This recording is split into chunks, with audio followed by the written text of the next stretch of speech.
presentation.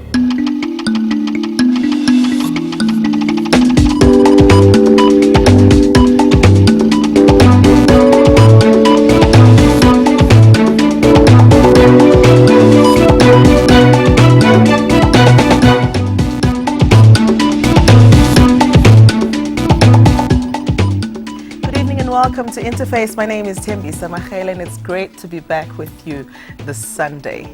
Now, Mali may have ended our AFCON dream and we are sad about that, but we hold no grudges. That country is the subject of our discussion tonight on Interface. The recent invasion by Islamist militia in Mali has created uncertainty about the safety and future of the Timbuktu manuscripts. Some call it Timbuktu, some call it Timbuktu. So we'll use these two phrases interchangeably. Experts say these manuscripts are evidence of Africa's contribution to global civilization. Over 2,000 documents were destroyed when the Islamist fighters fled Timbuktu following 10 months of occupation. Kinosi Queenie compiled this report. For centuries, explorers came to the desert Malian city of Timbuktu to experience its mystery. Traders came through to exchange salt for gold and to trade in slaves from as far back as the 5th century. But it was in the 16th century that the trading post became the hub for Islamic scholars, priests and scribes.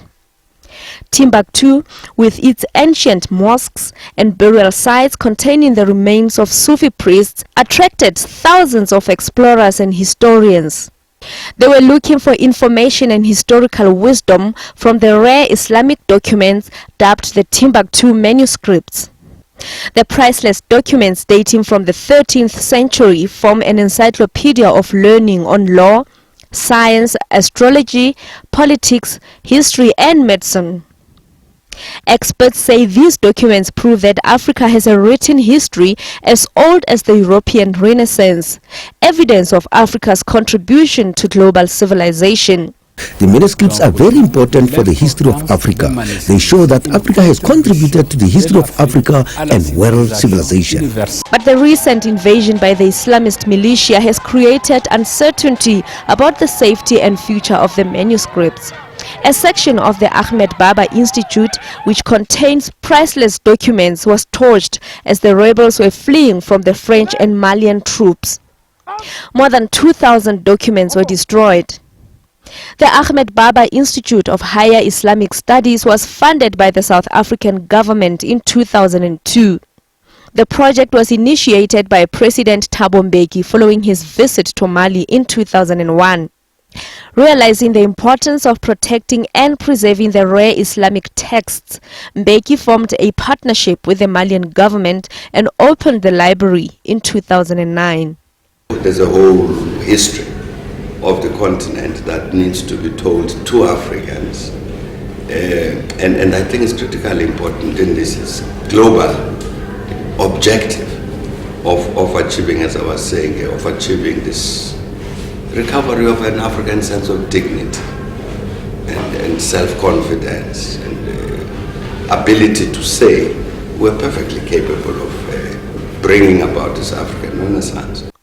The United Nations Educational, Scientific and Cultural Organization, UNESCO, has undertaken to send a delegation to assess the damage.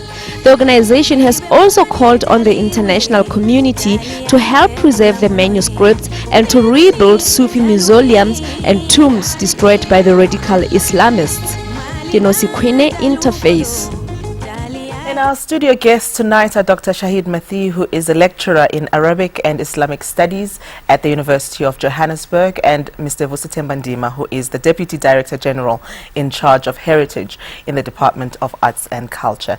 And remember that you can participate in this discussion by SMSing your comments to 33726 or hitting us on Facebook, that is Interface on SABC3, or you can email us interfaceon3@sabc.co.za. Gentlemen, welcome and thank you so much for your time. Good evening. Good evening. Dr. Mathi, we all hear the phrase from here to Timbuktu. You know, it's like the furthest point from wherever you are. But this is a very important historical city and it's very significant. Take us through why this city in particular is so important. Timbuktu began as a center of knowledge around about the 16th century, when scholars from all over the Muslim world, to the north of Timbuktu and to the south of Timbuktu, so from Egypt, from Ouagadougou, from further in West Africa, and they came to this city and really they brought their expertise, their knowledge, in addition of course to Timbuktu being a center for trade and commerce, you know. And so all that they brought with them and produced scholarship in the authentic Islamic tradition, and of course adding to it their own context. And beginning from the mid-15th century, they then started establishing schools, Islamic schools and other schools, and then began the production of these manuscripts, these wonderful manuscripts that we are seeing today. And thus began this intellectual tradition, this written intellectual tradition, I must emphasize. And so from the mid-15th century we have this continuous production of manuscripts in all fields: Islamic law, traditional medicine, astronomy, astrology, history, political treatises, etc., and many, many more. And this is what I wanted to ask you, that, you know, there's been this panic over these manuscripts that have been destroyed, but what do they contain? What have we lost, if anything? I think it's just important to say that, and we are grateful that most of the manuscripts are safe. Right. The reports that many of the manuscripts were burnt with malicious intent, these reports are uncorroborated, they have not been confirmed, and the people of Timbuktu and Mali safeguard the manuscripts. It's not the first time. Throughout the centuries they found ways of protecting their manuscripts. With the colonial invasion at the end of the 19th century, the French colonial invasion incidentally at the end of the 19th century, they also had ways and means to protect their manuscripts. So most of the manuscripts, it seems, are safe. They've been taken to different places, the University of Bamako, as we heard, but also into family homes in Timbuktu, as Dr. Shamil Jepi reported. And so the manuscripts are safe. I also understand that those that have been destroyed actually have been digitally backed up. Yes, no, for the past, I think, more than 15 years, and especially even after South Africa became involved, that this digitization process, and this is a continuous process. I mean, it started probably in the 80s, taking up and increasing in the 90s. So many, many years of the manuscripts are digitized. Of course, many more need to be digitized. So we have a good record of the manuscripts, besides the many manuscripts that are in safekeeping with families. Not only the Ahmad Baba, the public library, but also the many family private collections. They have protected, you know, their manuscripts. Right. But Vusta Mandima is the Deputy Director General of Heritage in the Department of Arts and Culture. We saw former President Thabo Mbeki in that clip talking about the importance and the significance of Timbuktu. Why did South Africa take such a keen interest in this project? I think South Africa took keen interest on this project because it is doing a number of things. First and foremost, we should also understand that as Africans, we emerged from a very painful past of colonialism, imperialism, which came with a number of distortions about African history and heritage, that Africa did not contribute towards scholarship. Africa does not have any literary tradition. Africa does not have any documentary heritage. So when President Mbeki went to Mali in 2001, of course, was taken by President Alpha Konare to the city of Timbuktu. And of course, getting to those manuscripts, it was kind of a revelation for former President Mbeki that really Africa has actually contributed towards global civilization. And of course, one of the issues that came up was the fact that the state of conservation of those properties or manuscripts was not good. Even the environment in which they were kept, it was not good. And even knowledge about them was not there. So the idea behind South Africa getting involved here was to first and foremost ensure that these manuscripts are properly conserved for future generations. Right. Also that they are getting proper space for preservation, hence the building of the library. And of course, popularization of those through exhibitions, conferences, so people know that so that people know about such these material. things, yes. And I wanted us to talk a little bit about, you know, what has been done towards preserving those manuscripts. But we're going to have to do that right after this short break. Remember that if you want to take part in this discussion, 33726, that's our SMS line, and interface on 3, that's how you find us on Facebook. Interface at sabc.co.za, that's our email address. We're back after this.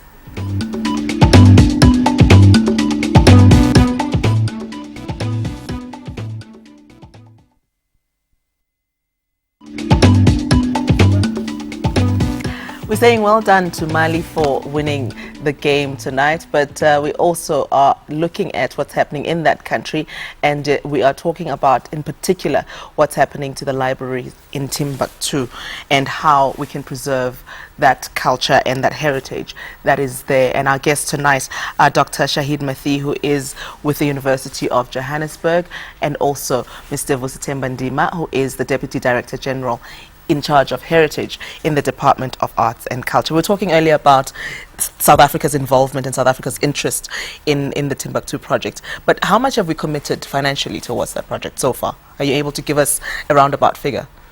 Well, I must just say that it's over 50 million rand that was actually committed. And of course, doing a number of things. First and foremost, there was the training of the Malian conservators. Over a period of 3 years, they were being trained in our National Archives in Pretoria and also in Cape Town. And of course, there were trips back to Mali to see to it that the theoretical understandings that they were picking up in Pretoria and Cape Town was being put into use in practical terms. And of course, the main cost driver of this project was the actual construction of the library. So that's what we're just talking about, that the main amount of money that went into this project. But you understand, when you talk to South Africans and you say 50 million was committed in another country, yes, doing something even as honorable as this, preserving the heritage, but it's 50 million that's not working in South Africa, it's working elsewhere. You know, how far have we gone in preserving our own heritage, in our own culture? And do we have that kind of leeway and that kind of room to contribute to projects outside of South Africa? Well, I just think that maybe the way we need to start thinking as South Africans, we need to start think big, you know, not as just South Africa, but as part of an African continent. And it's very important for us as South Africans to really contribute towards the heritage of humanity, the heritage of the continent. Coming back to the question that you are asking, whether we do provide some support for our own heritage, yes. Enough support for us to be able to spare some change for projects outside of the country is what I'm asking. You know, in whatever field you can go to, you will never hear anyone saying that at this point in time you have got enough support. But I'm just saying that I think we need to look at this project as a project that is at the core of Africa's intellectual development, and it's to the benefit of all the South Africans. If I may say to you that the results of this project has had so many good results for all of us. You have had publications that are now accessible to even universities in South Africa. So in a way, that investment that was made to Mali has got positive ramifications for South Africa. And I see Dr. Mathi is burning to just contribute to that point. I think just to add, I think we can be particularly proud of South Africa. And I think that, we always speak, as former President Thabo Mbeki spoke of this, the territorial integrity of Africa, the contribution of Africa. And really South Africa can be proud, and it was worth it every cent. I mean, South Africa did tangible things, and we really need to pat South Africa on the back. Both the Department of Arts and Culture, that is the conservation part of it, as well as the research team based at the University of Cape Town, that is the UCT Timbuktu Manuscripts Project. I mean, South Africa trained people, brought Malians here, sent our conservators to Mali. So really South Africa can be proud, and I think that we will see in years to come and in time to come, we will see really the dividends, if I'm to use that term, that will come for the intellectual, how young South Africans can go to Timbuktu, we can claim our intellectual heritage, our cultural diversity, and we can say thank you to South African government, the vision that former President Thabo Mbeki had, as well as South African civil society, because they all contributed to this wonderful project. So yes, it was worth it every cent. I hear you, Dr. Methe, and it brings me to my next point. But you mentioned something about universities tapping into that knowledge, but just to make it real for somebody sitting at home watching this program and saying, look, great, wonderful manuscripts have been saved, or are there, and we've put 50 million bucks towards this, but what relevance do they have for us in general, besides keeping them for keepsake? Let me give two quick examples. I want to look at traditional medicine, for example. How Africans, with the technology that they had at their disposal, the knowledge that they produced. So, for example, we have manuscripts that speaks about treating fertility problems, headaches, your illnesses that you have, that can deal with things like erectile dysfunction. These are real issues. Are they being used, though, towards Yes, that? I think that, and the scholars of Timbuktu, and not only Timbuktu, but the broader West African region, they did that. And they used this and they implemented it. And, they did it in a particularly responsible manner. Then, for example, we have manuscripts that deals with conflict resolution. There's always this that we have many conflicts in Africa, but to see that how the people in the 18th and 19th century, in that part of Africa at least, could deal with political conflict and with conflict resolution through religion, etc. So they did, and then they are, and they really went into detail, to deal. And we also have historical documents about the history of the region, so that when we read about the history of Africa, it was Africans themselves said about themselves, So these are manuscripts and these are areas of knowledge that await researchers from South Africa and from the rest of the world to go and see and say that yes, here is a contribution toward human knowledge and to establishing a better society, the imperative to transform our societies through knowledge. But this talks to the return on investment as well. So how are we tapping into that, into those manuscripts, and making sure that the information and the knowledge that's contained in them is being used in South Africa, besides helping to preserve them and keeping them for historical reasons? One of the things that I've said is that you have got publications that have happened. The books, there is a book that has actually been coordinated by the University of Cape Town, The Meanings of Timbuktu. That book is available.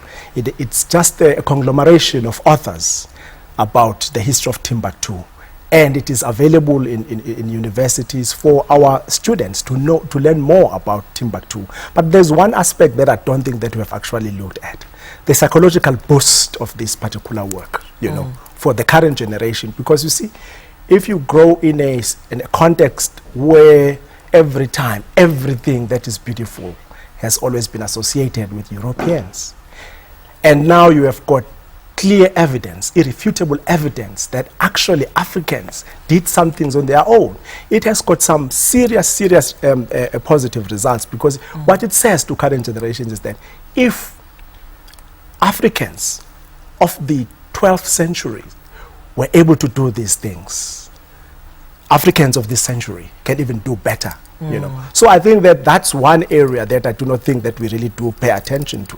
For me, that's something for us to that's the return on investment for me. All right, that's a fair point. This is something that we ought to be proud of as a continent and also tap into, because we have done great things in the past. That is what we are hearing. And what are your thoughts? What do you think we can and should be doing more to tap into the heritage and all of that knowledge that is contained in Timbuktu? Give us your thoughts on 33726. That's our SMS line, or you can find us on Facebook, Interface on SABC3. We're taking another short break. When we come back, we wrap it up and we find out how much more we can dig into this topic, and also your Facebook comments right after this break.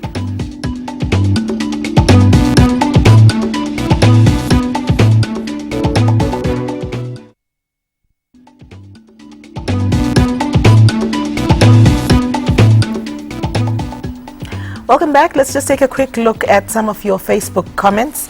Mapenduga Mkosana says, Timbuktu manuscripts provide an irreplaceable African cultural heritage dating from the 13th century. If destroyed, it would nullify Africa's contribution to global civilization. Wandi Lesibanda says, it is imperative that we as Africans take upon ourselves that those manuscripts are placed safely, preserved, and protect it is a matter of high importance. We owe it to ourselves.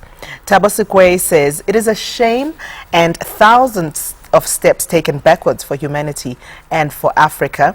As an author myself, you can imagine how I feel. It is such a shame. Simpiwe Noko says, it just shows how Africans don't value themselves when it comes to development of the human race. Is that really what this is? You know, is this just an act of crime, or is it significant of a bigger problem within Africa? One manuscript destroyed is one too many. But let me emphasize is that the people of Timbuktu in the region, we should look at the positives of it. The fact that, as I said, the people of Timbuktu always found ways to protect their manuscripts. And again, I don't think we can overemphasize, when South Africa became involved, it's exactly that. So we need to be proud to, we need to do much more. And I think the Department of Arts and Culture, as well as the UCT Timbuktu Manuscripts Project, these two are really working hard. So there's a need for us to be positive and to say, yes, we need to do much more. And Africa has done a lot. And are other countries also involved in preserving this heritage? Yes, I think others are, but I must say not to the extent that South Africa is. And therefore, hopefully, other countries will become involved. But we must look at our researchers, our young women and young men in this country. And I also want to say, will become involved, but I also want to point out that there's the Ethiopic written knowledge tradition that goes back to before Europe. In fact, we have the Ge'ez written materials. So Africans don't always do themselves a disservice. I think Africans do much more, and we often don't recognize the many good things that we do. We shouldn't romanticize it, yes, but at the same time, we should say, you know what, we are doing okay, and yes, much harder work is needed, but I think we're doing okay. And we've been doing it for thousands of years, Absolutely, long before today came along. Yes. But firstly, one of the questions that came through, I think, on our SMS line is the San languages in South Africa that are said to be disappearing. There's so much that needs to be done to preserve them. Is the South African government committing that kind of money towards protecting and preserving those languages as what we are doing in Mali? Look, I cannot speak more particularly in terms of the language of the San, but I can just talk about the broader heritage of the San.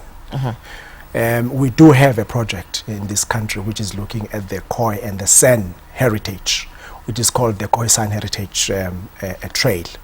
Yeah, we have recently concluded a study, and that study is actually identifying all the important sites that are associated with the Khoi and the San heritage. So there is work that is happening, and of course, and the money that we've committed towards that exceeds 50 million, because I know that will be a concern for our viewers. Look, not necessarily in as far as the San heritage is concerned, but I can tell you that the money that we commit to the South African heritage, it actually far exceeds 50 million. I mean, because we're looking at the diversity of our heritage.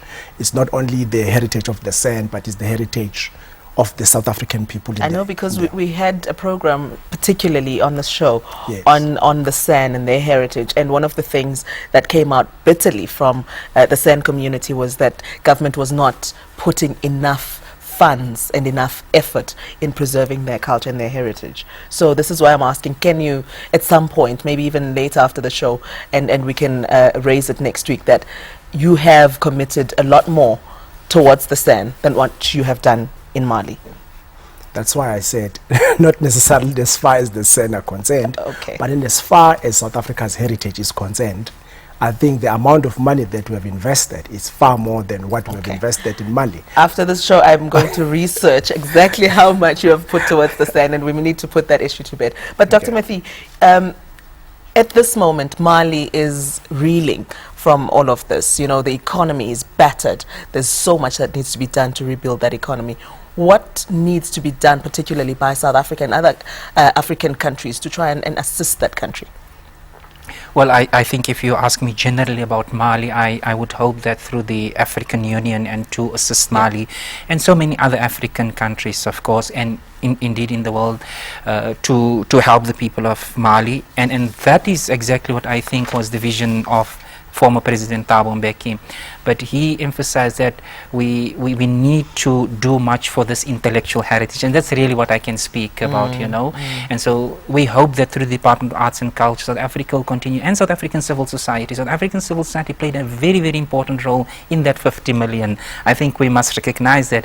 And just the well wishes, the SMSs, you know, that in itself does a lot. So I just want to say that there's much to do, and hopefully that will continue. But Vusi, how does this commitment that we've established transcend and go beyond the library and go beyond the heritage and go towards assisting and boosting that economy? What more does South Africa need to do in this period for Mali?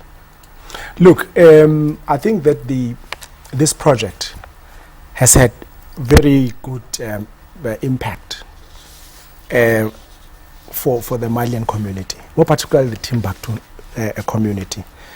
With the restoration of the manuscripts, with the building of the new library or archive, there's been a lot of scholarship, and there's a lot of visitorship to Mali. And in that way, that begins to translate into tourism, cultural tourism. Okay. And that in itself has, you know, is helpful to the Malian community. There's so much negativity, you know, that we deal with on a daily basis, and it's such a heartwarming thing to be able to talk about a story that, even though something terrible had happened, it is a good story. It is a good news story in terms of our contribution as Africa towards world heritage and towards culture in this country and beyond. Thank you so much to my guests for having joined us. Thank you, gentlemen, for coming through to talk about this issue. And don't hold any grudges against Mali. Do support them in the AFCON, even though they did end our dream. Thank you so much for joining us. Good night. Thank you. Thank you.